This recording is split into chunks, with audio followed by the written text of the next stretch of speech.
Hi friends, నేను మీ Ashok Kumar. Friends, నేనైతే ఈరోజు ఒక సినిమా సెట్కి అయితే రావడం జరిగింది. ఫ్రెండ్స్, సినిమా సెట్ వచ్చేసి లక్కీ భాస్కర్ సినిమా అనమాట.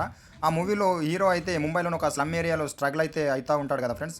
ఇదే అనమాట ఆ స్లమ్ ఏరియా. మనకు మూవీలో ముంబైలో జరిగినట్లు చూపిస్తారు కదా ఫ్రెండ్స్.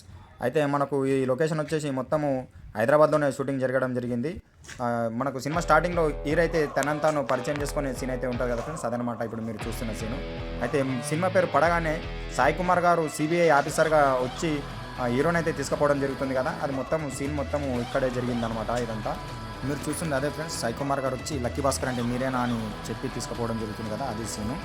మనం కొన్ని ఇళ్ళనైతే చూసే ప్రయత్నం చేద్దాం ఫ్రెండ్స్. చాలా అంటే చాలా అద్భుతంగా, ఎక్కడ కూడా ఎలాంటి చిన్న పొరపాటు లేకుండా అయితే వీలైతే అద్భుతంగా ఈ యొక్క సెట్ని అయితే వేయడం జరిగింది.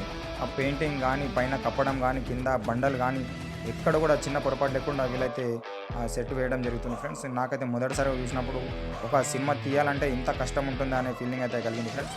అంత కష్టపడి ఇది మొత్తం వేయడం జరిగిందనమాట. నేనైతే ఒక ఇల్లు పైనకి ఎక్కి మీకైతే ఒక గల్లీనైతే చూపెట్టే ప్రయత్నం చేస్తున్నాను. మూవీలోని ఒక ఇరుకైన గల్లీ అనమాట ఇది మీకు స్టార్టింగ్లో చూపెట్టినట్లు సాయి కుమార్ గారి ఎంట్రీ అనమాట. చూసారు కదా ఫ్రెండ్స్, ఇక్కడ ప్రతిదీ కూడా ఎంతో న్యాచురల్గా అక్కడ కాలంలో ఏమైతే ఉండాలో ప్రతిదీ కూడా ఇక్కడ వీళ్ళు ఏర్పాటు చేయడం జరుగుతుంది. ఇది ఫ్రెండ్స్ వీడియో. మొత్తానికైతే మా ఫ్రెండ్తో కలిసి లక్కీ భాస్కర్ సినిమా సెట్కి అయితే వెళ్ళడం జరిగింది. నచ్చితే లైక్ చేయండి, మన ఛానల్ని ఫాలో అవ్వండి, సపోర్ట్ చేయండి ఫ్రెండ్స్.